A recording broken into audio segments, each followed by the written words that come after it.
Hello မင်္ဂလာပါ vocabulary use ပေါ့နော် elementary level လေးကိုသုံးပြီးတော့ vocabulary lesson လေးတွေလုပ်ပြလာတာအခုဆိုရင် unit 6ကိုရောက်ပြီပေါ့နော် unit 6က health and illness ပေါ့နော်အဲ့တော့ကျန်းမာရေးအကြောင်းပြောကြမှာပေါ့အဲ့တော့ဒီမှာဆိုရင်ပုံမှန်မိနစ်ကြတဲ့ကြောင့်ပြောမှာ how are you today နော်နေကောင်းလားဆိုလို့ရှိရင်ပြောရတဲ့ဟာတွေက I'm very well နော်ကောင်းပါတယ်ပေါ့နော် thanks ကျေးဇူးပဲ I'm fine thanks နော်အဲ့တော့နေမကောင်းဆိုတော့ I don't feel very well နော်နေမကောင်းဘူးနော် I must go home and rest နော်ပြန်ပြီးတော့နားမယ်နော်အဲ့တော့ I will be no, I will probably be okay tomorrow. I don't feel very well. I feel ill. Can you get a doctor, please? Perhaps it's a serious problem. This that fit was bad. I think I'm going to be sick. I want to vomit နော် engine လဲဆိုတယ်နော်ဒီငါးကြီးကနတ်တမကောင်းနော်တိုးနေပြီနော်ဆိုတဲ့နော်မလက်တော့ဆိုတဲ့နော်အဲ့လိုမျိုးပြောတာဖြစ်တဲ့အတွက် I'm going to be sick နော် I'm တော့မယ် ပြန်ထွက်တော့မယ်ပေါ့နော်အဲ့တော့ sick ဆိုတဲ့ဟာကပုံမှန်ပြီးဆိုလို့ရှိရင် I'm sick ဆိုရင်ဒီမကောင်းနော်အတိတ်ပဲကူက I'm going to be sick ဆိုရင် engine နဲ့ end တော့မယ်ဆိုတဲ့နော် okay အဲ့တော့ဒီမှာဆိုလို့ရှိရင်ပါသွားတယ်နော်မရတဲ့လုံးနဲ့ပြန်ထားတယ် very well fine don't feel very well feel ill နော်ဆရာဝန်ခေါ်ပြီးပါ can you get a doctor နော်အဲ့တော့ I'm going to be sick ဆိုတဲ့ဟာလေးကိုမှတ်ထားဖို့လိုတယ်ပေါ့အဲ့တော့ဒီ I'm going to be sick နောက်တစ်ခုခုဆိုလို့ရှိရင်ကိုက am ပြီးတော့မယ်ဆိုတဲ့ဟာလေးပြောချင်တယ်ဆိုတဲ့ဟာမှာတုံးတယ်ပေါ့နော် I'm going to be sick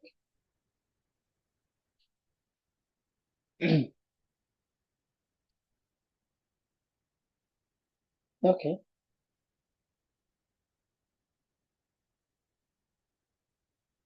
I think I'm going to be sick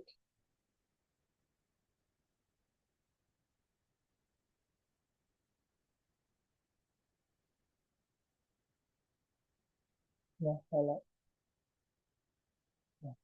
I think I'm going to be sick okay so နောက်ထပ်ပါရှိအောင်လဲဆိုတော့ဒါ everyday problem ပေါ့နော်နေ့စဉ်ပြဿနာလေးအဲ့တော့ဒီမှာကြုံလို့ရှိရမှာပါလဲဆိုတော့ခါကြလို့ရှိရင် how are you today ပြင်မေးလို့ရတဲ့မေးခွန်းလေးရှိသေးတယ်ပေါ့နော်အဲ့ဒါလေးတွေကပါလေးလဲဆိုတော့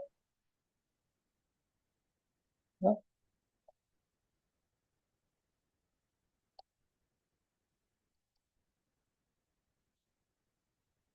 how are you feeling today နော်အဲ့လိုမျိုးတွေလည်းမေးကြတာမျိုးရှိတယ်နောက်တစ်ခုက WhatsApp နော် WhatsApp ဆိုတော့ဘလို့လဲဘာလဲနေကောင်းလားဆိုတဲ့ဟာမျိုးမေးရပါတော့ WhatsApp ဒါကြလို့ရှိရင်လည်းမြင်တဲ့ဟာမျိုးဆိုရင် how is it going နော်ဆိုတော့အဲ့လိုမျိုးဟာတွေလည်းနေကောင်းလားကိုကြားပြမေးတဲ့ဟာမျိုးပေါ့နော်ဒါပေမဲ့အခြေအနေလေးပေါ်မူတည်ပြီးတော့သူကနေကောင်းလားပြင်ဒီပြအထိပ္ပယ်တွေလည်းရှိသွားနိုင်တယ်ပေါ့နော် okay how are you feeling today what's that what's going နော် what is this going နော် okay အဲ့တော့ I'm fine I don't feel very well နော်ဒါကြလို့ရှိရင်ချွတ်နေရတယ်မှာလို့ကိုကတိတ်မကောင်းဘူးဆိုတဲ့မျိုးပြောချင်တဲ့အခါမှာသုံးရတဲ့ဟာလေးတစ်ခုရှိအဲ့ဒါပါလဲဆိုတော့ဆိုဆိုတဲ့ဟာလေးပေါ့နော်ဆိုဆိုတာဒီလိုပါပဲဆိုတဲ့လေးပေါ့နော်ဆိုဟုတ်ကဲ့အဲ့ဒီမှာနောက်တစ်ခုကကြပါလဲဆိုတော့ဒီမှာ everyday problem everyday ကိုဒီမှာကတ်ရေးထားတယ်တစ်ချက်သတိထားကြည့်ပေါ့နော်အဲ့တော့ everyday ကိုကွာကတ်ရေးထားမယ်ဆိုရင်သူကဘာလဲဆိုတော့နော် everyday ကိုကတ်ရေးထားရင်ဒီက adjective အပေါ်မျိုးသုံးတာဖြစ်တဲ့အတွက် adjective ဆိုလို့ရှိရင်သူရဲ့နောက်မှာ noun နေလိုက်ပြီဒီမှာဆိုရင်တော့ problem ဆိုတဲ့ noun လိုက်ထားတယ်အဲ့တော့ကိုရီများသောဖြင့်သုံးတဲ့everyday ကကျတော့ဘာလဲဆိုတော့ everyday ကိုခွာရေးတဲ့ဟာမျိုးအဲ့တော့အတန်ထွက်ကတော့တူတူပဲ everyday ပဲကတ်ရေးတာနဲ့ခွာရေးတယ် writing မှာဆိုသတိထားဖို့လိုခွာရေးလို့ရှိရင် adverb ဖြစ်တဲ့အတွက်သူကအချိန် adverb of လို့ပြောရမလဲ adverb of frequency သဘောမျိုး adverb of time သဘောမျိုးသုံးရအောင်နေ့စဉ်နေ့တိုင်းဆိုရည်နော်အဲ့တော့ခွာရေးဖို့လိုတယ် adverb ဆိုလို့ရှိရင်နောက်များသောဖြင့်နောက်ဆုံးမှထားပြီးတော့သုံးတယ်ပေါ့နော် okay ဒါလေးလည်းရမယ်လို့ထင်ပါတယ် okay အဲ့ဒါဆို everyday problem wise နော် have you got an aspirin နော်အခက်ခဲကြောက်စိတ်ရှိလားနော် aspirin တော့ biojustice တို့ဒီကိုချင်းလို့ဆိုတော့ဖြစ်နော်အဲ့လိုမျိုး paracetamol လို့နော်အခက်ခဲကြောက်စိတ်ရော have you got an aspirin လို့ခေါ်တယ် aspirin ဆိုတာအခက်ခဲကြောက်စိတ်ဘာလို့လဲဆိုတော့ I've got a headache နော်ခေါင်းကိုက်နေလို့နော်နောက်တစ်ခုကI've got toothache နော်သွားကိုက်နေတယ်လို့ပြောတာပေါ့နော်အဲ့ဆိုသွားကိုက်နော် I need to go to the dentist နော်သွားဆရာဝန်ကြီးသွားဆရာဝန်ကို dentist လို့ခေါ်တယ် I'm going to bed with a hot drink နော်အဲ့တော့ နော်ပူလာလေးတစ်ခုတောက်ပြီးတော့အေးရဝင်တော့မယ်ဘာလို့ဆို I've got a cold ဆိုတော့အေးမိနေလို့နော်အဲ့တော့အေးမိတာကို I've got a cold ဝါကြိုက်တယ်ဆိုရင် I've got toothache ခေါင်းကြိုက်တယ်ဆိုရင် I've got a headache နော်အဲ့တော့ဒီမှာ ACH ဆိုတာနာကျင်မှုကိုပြောတာပေါ့နော်အဲ့တော့တစ်ခုလုံးကြိုက်ခဲနေဆိုတာမျိုးဘယ်လိုပြောမလဲနော်တစ်ခုလုံးကြိုက်ခဲနေဆိုသူကတစ်ခုလုံးဆိုရင်ခန္ဓာကိုယ်ပေါ့နော် I've got a body ache နော်အဲ့လိုမျိုးတုံးလို့ရတယ်နားကြိုက်တယ်ဆိုရင် ear ache နော်အဲ့လိုပုံမျိုးbody ache, ear ache. Okay, so not quite a problem people have for many years now. ဒါမှလည်း all their life သူတို့ကဘွားလျှောက်လို့ရှိနေတဲ့ဟာတွေပေါ့နော်အဲ့တော့ဒါတွေကတော်မပြောက်တော့ပေါ့နော်အဲ့တော့ I get hill fever every summer. Hill fever ဆိုအဲ့လိုမျိုးအမှုံမွှားတွေနော်ဒီမှာဆိုလို့ရှိရင်တော့အဲ့လိုမျိုးဝတ်မုံတော့ပေါ့ဆိုတော့အဲ့လိုမျိုးဟာတွေနဲ့ထိလို့ရှိရင်သူကနှာချီတဲ့ဟာမျိုးပြောတာပေါ့နော် hill fever. I get hill fever every summer. နွေရာသီတိုင်း hill fever ရတယ်နော် from flowers or grass နော်ပန်းပွင့်နေစီရဒါမှလည်းမြက်ခင်းနေစီရနေပြီနော် I sneeze all day တနေ့လုံးနှာချီတော့တာပဲ sneeze နော်အဲ့တော့မင်းပါလို့နှာချီနေရလဲဆိုရင် why are you sneezing နော်မင်းနှာချီနေတယ်နော် you are sneezing နော်အဲ့ဆိုလို့ရှိရင်မင်းဖျားတော့မယ်နော် you are going to be sick ဆိုပြီးတော့ပြောကြတယ်ပေါ့နော် sneeze ဆိုတာနှာချီတာကိုပြောတာနော်နောက်တစ်ခုက my little brother has asthma နော် asthma ဆိုတာပန်းနိုင်ချက်သဘောမျိုးပြောတာပေါ့နော် asthma နော် sometimes he can't breathe နော်အသက်ရှူလို့မရဘူးနော် he can't breathe အဲ့တော့ဒီမှာအတန်အတွက်မှားတဲ့ဟာလေးရှိတယ်ပေါ့နော်အဲ့ဒါဘာလဲဆိုတော့ BREATH breathe ဆိုတာအသက်ရှူသည်ပေါ့နော် breathe BREATHE breathe သူက breath အဲ့ဒါကိုပဲနောက်တစ်ခုက BREATH breath လို့ပြောရှိရပေါ့နော်သူကတော့ noun အဲ့တော့ဟိုအများသောဖြင့်သုံးတဲ့ဟာလေးကကိုကစိတ်ဖြီးစည်းနေတယ်နော်တစ်ခုခုဆိုးဆိုးရွားချီနေတဲ့ကြုံနေဆိုလို့ရှိရင်နော်ဒေါသထွက်စရာကြီးနဲ့ကြုံနေဆိုလို့ရှိရင် take a deep breath ဆိုပြီးတော့take a relax and take a deep breath နော်စိတ်လျှော့အသက်ကိုဝဝရှူလိုက်နော် take a deep breath ဆိုတဲ့ဟာမျိုးသုံးကြမျိုးရှိရပေါ့နော် okay breath နော် BREATH breath take a deep breath နော်ဟိုသူနဲ့ပတ်သက်ပြီးတော့breath နဲ့ပတ်သက်ပြီးတော့ idiomatic expression တစ်ခုရှိရပေါ့အဲ့ဒါဘာလဲဆိုတော့ enter someone breath ပေါ့နော်အဲ့တော့ဒီမှာတော့ undermine ဆိုတဲ့ဟာလေးသုံးလိုက် undermine BREATH breath နော် she says something under my breath ဆိုရင် under my breath အတိတ်ပဲကsoftly ပေါ့နော်ညင်သာပြောသွားတယ်တူတူလေးပြောသွားတယ်ဆိုတဲ့အတိတ်ပဲနော်အဲ့တော့ငါအသက်ရှူတဲ့ out ဆိုတဲ့ဟာမျိုးအသက်ရှူတဲ့တော့တူတူလေးညင်သာတာဖြစ်တဲ့အတွက်အသက်ရှူတဲ့ out ပြောသွားတယ်ဆိုတဲ့ဟာမျိုးဆိုလို့ရှိရင်သူကတူတူလေးပြောသွားတယ်ဆိုတဲ့ပေါ့နော်အဲ့တော့ she says something under my breath နော်အဲ့တော့သူကနော်တူတူလေးပြောသွားတယ်ဆိုလို့ရှိရင်နော် he said something under his breath ဆိုတဲ့ဟာမျိုးလေးသုံးရတယ်ပေါ့နော်အဲ့တော့ under my breath ဆိုတဲ့က softly နော် softly ဆိုတဲ့နော်တူတူလေးဆိုတဲ့ပေါ့နော်အဲ့တော့ဒါကတော့ idiomatic expression ကကျွန်တော်ရှင်းလိုက်တာ okay နောက်တစ်ခုက illness in hot or tropical နော် countries ဆိုတာအပူပိုင်းနော်နိုင်ငံတွေမှာရှိတဲ့ဟာမျိုးတွေအဲ့ဒါပါလဲဆို mosquito နော် mosquito ကချင်းကြောင့်ချင်းပေါ့နော်ချင်းကြောင့်ဖြစ်တဲ့ရောဂါကဘာရှိလဲဆိုတော့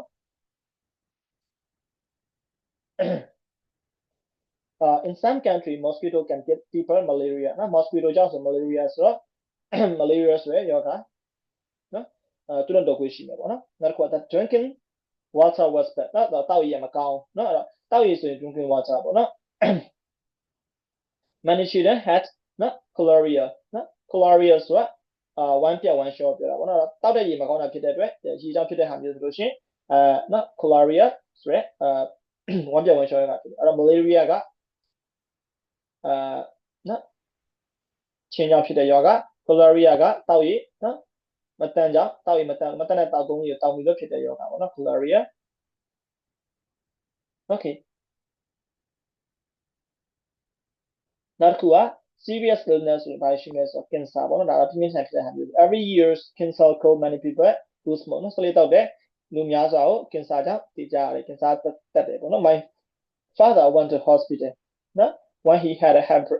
attack နော်ထောက်လောကထားဖောက်တော့နော်စီယုံကိုတွားခဲ့ရတယ်နော်ဒီမှာ got a heart attack လို့မပြောဘူးနော် had a heart attack နော် have a heart attack ဆိုတာဟာမျိုးနဲ့ပြောပြီးသုံးလေးရှိရပေါ့နော် have နဲ့သုံးတဲ့ဟာလေး okay နောက်တစ်ခုက expression လေးလေ့လာကြည့်အောင်Do you have a healthy diet နော်ကျန်းမာရေးညတာစားလားနော် Yes I eat lots of fruit and vegetables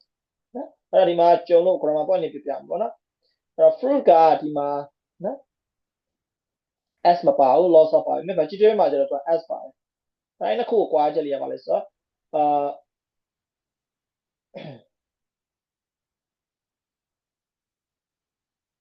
okay fruit ကကြတော့သူက uncountable now vegetable ကြတော့ countable now ဟုတ်နော်ဒါကြောင့်မို့ uncountable မှာ s မပေါအောင် countable မှာတော့ s ပေါအောင် do you exercise နော်ကျင်ရလို့လား yes I like swimming jogging and cycling no they are really good for you နော်အဲ့ဒါတွေကကျမတွေအတွက်ကောင်းတယ် I face အတွက်နော်စိတ်ဖြစ်စီရပါတော့ do you စိတ်ဖြစ်စီရလား you need to relax more နော် don't panic about what နော် panic ဆိုတာလည်းဘယ်လိုပြောရမလဲခုခုကိုရည်ကြီးတုတ်ပြဖြစ်တဲ့ဟာမျိုးပေါ့နော်ထိတ်တလန့်ဖြစ်တဲ့ဟာမျိုးနော်အဲ့လိုမျိုးဆိုလို့ရှိရင်နော်အလုံးနဲ့ပတ်သက်ပြီးတော့အရည်ကြီးတုတ်ပြမလုပ်ပါနဲ့နော် relax နော် you need to relax ဆိုတာနားဖို့လိုတယ်နော် relax ဖို့ဆိုတော့ပိုနားဖို့လိုတယ်ပေါ့နော် okay ဒါဆိုလို့ရှိရင်ဒီမှာပါသွားတဲ့နော် expression လေးတွေပေါ့အဲ့တော့ exercise လေးတွေကိုအလုပ်ခင်မှာနော်ဒါလေးတွေကိုတစ်ခါရအောင်ဖို့လိုတယ်ပြီးလို့ရှိရင် video လေးကိုခဏ pause ထားပြီးတော့တချို့စကားလုံးတွေကူးရေးဖို့လိုတယ်ပေါ့နော်ဒီချာမှတ်မိရ3 လတော့ရေးဖို့လိုရင်လည်းလိုမယ်ပြီးလို့ရှိရင်နောက်တစ်ခုကမှတ်မိရကိုယ့်ကို example စာကြောင်းလေးတွေနော်ရေးဖို့နော်လိုတယ်ပေါ့နော် for example I've got a headache ဆိုလို့ရှိရင်ဟိုကခေါင်းကိုက်တယ်ကိုယ်ပဲအချိန်မျိုးမှာခေါင်းကိုက်လေးရှိတယ်နော်ရာသီတို့ရန်ပူလာရင်ဟိုခေါင်းကိုက်တယ်ဆိုလို့ရှိရင်နော် when the weather is like getting hot နော် I usually နော် have a headache ဆိုတဲ့ဟာမျိုးနော်အဲ့တော့ခေါင်းကိုက်လို့ဆိုလို့ရှိရင်ကျွန်တော်ကတော့ဘာကိုချက်စစ်တောက်လေးရှိတယ်နော် whenever I have got a headache I always take that ဘာကိုချက်စစ်နော်စသဖြင့်ဘယ်လိုသုံးရရပါတော့ okay so ဒါဆိုရင် exercise လေးဒီလုပ်ကြည့်ကြရအောင်အဲ့တော့ exercise လေးတွေက complete the dialogue ပေါ့နော် how are you today so very well နော် very well thanks sir good are you okay okay ဆိုရင်တော့မ okay ဆိုတဲ့တွေပေါ့နော် I am နော် feeling well နော်ဒီကောင် I'm feel sick နော် I'm not okay ဆိုတာဒီအမျိုးပြောလို့ရတယ်ဒီမှာတော့ silly ခုဖြည့်လို့ရတယ်ပေါ့နော် I'm not feeling well would you like to use the bathroom နော်ဒီချိုးကန်သုံးကြလား ဒီချိုးကန် would you like to use the bathroom yes thank you နော်ကျေးဇူးတင်ပါတယ်ပေါ့နော်နောက်တစ်ခုကI'm sick နော်နေမကောင်းလို့ပြောချင်တာပါအခုဆိုလို့ရှိရင် I am sick နော်ဒါမှလည်း I'm going to be sick နော်အဲ့တော့မယ်နော်ဖျားနေရဆိုတာမျိုး our ခက်တဲ့ထားတော့ဆရာခေါ်ပြီးမယ်နော်ကျေးဇူးတင်ပါတယ်ပေါ့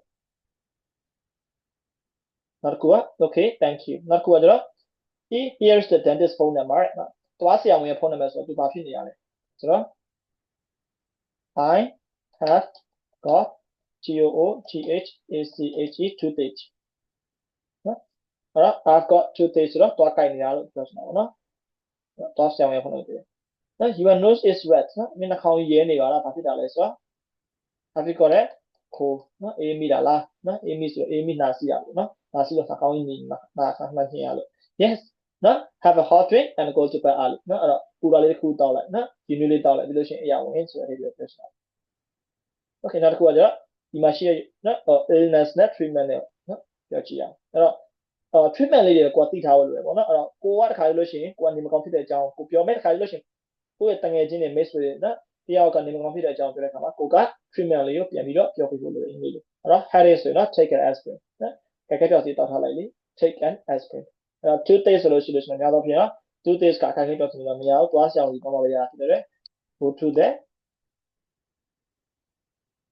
dentist နောက်တစ်ခု head attack ဆိုလို့ဒါတော့ပိုပြီးပြင်ထန်သွားပြီနော်တော့ဒီလိုနဲ့ clinic တော့လို့မရတော့ hospital သွားပါပဲရမယ် hospital okay အေးမိရဆိုလို့ရှိရင်နော်အဲ့ရဆိုတော့ဝင်ပေါ့နော် go to bed with it နော် hot drink နော်အဲ့ခါလို့ရှိရင်တော့ကိုကတော့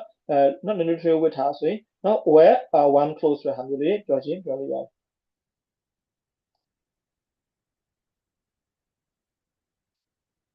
okay အားလုံးမကြည့်ဘူးနော် go to bed with a hot drink ဘယ်လိုရ wear warm clothes ဆိုတဲ့လိုမျိုးပြောလို့ရတယ်နော်နောက်တစ်ခုကကျတော့ what illness are connected with နော် mosquito bite နော်ချင်းကိုင်ဘာဖြစ်လဲဆိုတော့ malaria နော်ဖျားဖြစ်မယ်အဲ့တော့နောက်တစ်ခုကကျတော့ bad drinking water နော် bad drinking water ဆိုဘာဖြစ်လဲဆိုတော့ cholera နော်ခုနပြောတဲ့ဟာမျိုးပေါ့နော်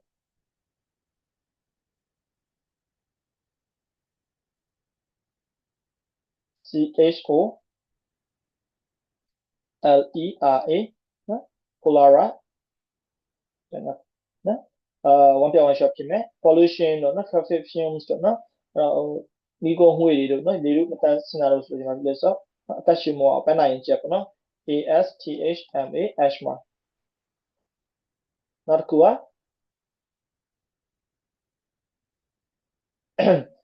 grass to flower to sunshine နော်အဲ့လိုမျိုးအချိန်မှာဖြစ်တဲ့စာမျိုးဆိုလို့ရှိရင်သူက hay fever ပေါ့နော်ဟောတွေကြောင့်နော်နှာချီရဟာမျိုးပြောတာနောက်တစ်ခုက smoking a heavy diet and no exercise ဆိုလို့ရှိရင်ဘာဖြစ်လဲဆိုတော့cancer တို့နော်နှလုံးရောဂါ ATT CKS နော် heart attack နော် cholera asthma hay fever cancer heart attack တခုချင်းစီတွေ့ပေါ့နော်ဒါတော့ယောဂနဲ့ဒီနော်အကြောင်းရင်းနဲ့ဆက်ဆက်နေဟာတွေပေါ့နော်အဲ့တော့ cholesterol တွေတောက်တယ်နော်ကျန်းမာရေးနဲ့မညီတဲ့နော်junk food တွေစားတယ်လို့နော်အစီအစဉ်တွေများတော့ပြင်စားတယ်နော်လက်ကျင်ကလည်းမလုပ်ဘူးဆိုလို့နော် cancer တို့ heart attack တို့ကျန်တဲ့ယောဂတွေအများကြီးဖြစ်လာပြီနော်ဒါက ATTA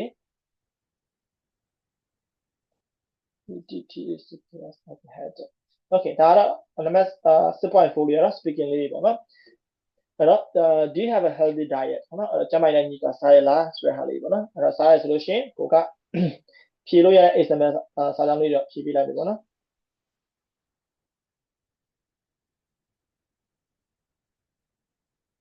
okay yes I eat ရှိမှပြောခဲ့တာပေါ့နော် I eat lots of fruit fruit and vegetables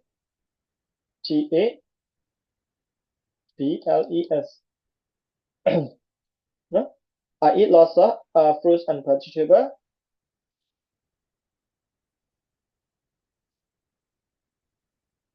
and not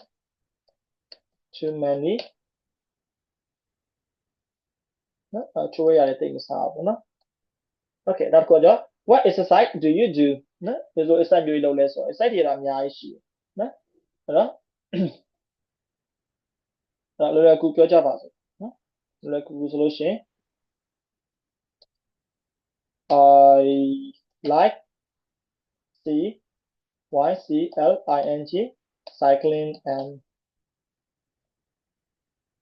jogging နော်နေပြရနဲ့စပင်းစီရအောင်ကြိုက်တယ်နော်do you often feel stress နော်အဲ့တော့ဘယ်လိုအချိန်မျိုးတွေမှာနော်အဲ့တော့စိတ်ပစ္စည်းလဲပေါ့နော်စိတ်ပစ္စည်းတက်လာပေါ့နော်အဲ့တော့များသောဖြင့်တော့ I feel STRESSE နော် I feel stress when I have a lot of things to do နော်လို့ရှိရင်အများကြီးရှိတဲ့အခါမျိုးမှာဆိုလို့ရှိရင် stress ဖြစ်တယ်နော် a lot of ဒီမှာစနစ်လေးကောက်လိုက်မယ်နော် NFINISHEG နော် and finish them နော်မပြီးသေးတဲ့အရာတွေအများကြီးလုပ်ရှိတဲ့အခါမျိုးမှာဆိုလို့ရှိရင်နော်stress ရတယ်ပေါ့နော် have you ever been in hospital ပေါ့နော်ဆေးရုံရောက်ဖူးလားဆိုလို့ရှိရင်နော်ရောက်ဖူးတယ်ဆိုလို့ရှိရင်ကိုက yes I have ပေါ့နော် yes I have နော်အဲ့တော့ညာတစ်ဖြစ်ဒီမှာအများကြီးပြောလို့ရတယ်ပေါ့နော် I had an operation နော်ဒီချိန် operation တစ်ချိန်လုပ်ဖူးတယ်ပေါ့နော်I had an operation once because like there was some water in my leg နော်ဆောက်ထည့်ယူနေတော့ I had an operation once okay အဲ့တော့ဒီမှာကြုံလို့ပြောချင်တာရှိအဲ့ဒါဘာလဲဆိုတော့be in a hospital ပေါ့နော်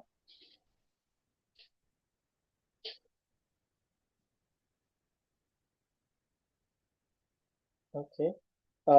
be in HOSPITAL နော်ဒီမှာလည်းပါတယ်ပေါ့နော် be in hospital နော်be in hospital ကဆေးရုံတက်တာကိုပြောတာကိုယ်တိုင်ဆေးရုံတက်တာပေါ့နော်be in hospital means you are ill okay နောက်တစ်ခုကျတော့ be in a HOSPITAL နော် be in a hospital ကကျတော့သူကဆေးရုံမှာရှိအဲ့မဲ့ကိုနေမကောင်းလို့ဆေးရုံတက်တာနေပြောတာမဟုတ်ဘူးနော် you visit နော် someone နော် who is ill နော် တရားဆေးရုံတက်နေရတဲ့တရားကိုကသတင်းသွားမေးရဟာမျိုးပေါ့နော်အဲ့လိုမျိုးဆိုလို့ရှိရင်တော့ကိုက be in a hospital article A လေးပါခြင်းအထိပဲတော့ကွာတယ်ဆိုတဲ့ဟာလေးကိုသတိထားဖို့လိုမယ်ပေါ့နော် be in hospital နဲ့be in hospital okay နောက်တစ်ခုကတော့do you get hay fever in summer နော်summer မှာဆိုလို့ရှိရင်ကိုက hay fever ဖြစ်လာဆိုတော့ကိုအနေနဲ့ဆိုလို့ရှိရင်မဖြစ်ဘူးပေါ့နော်မဖြစ်ဘူးဆိုလို့ရှိရင်တော့no I don't have no I don't နော်ကိုဖြစ်တယ်ဆိုတော့ yes နော် I sneeze နော် I sneeze near as well as I နော် get near flowers or နော်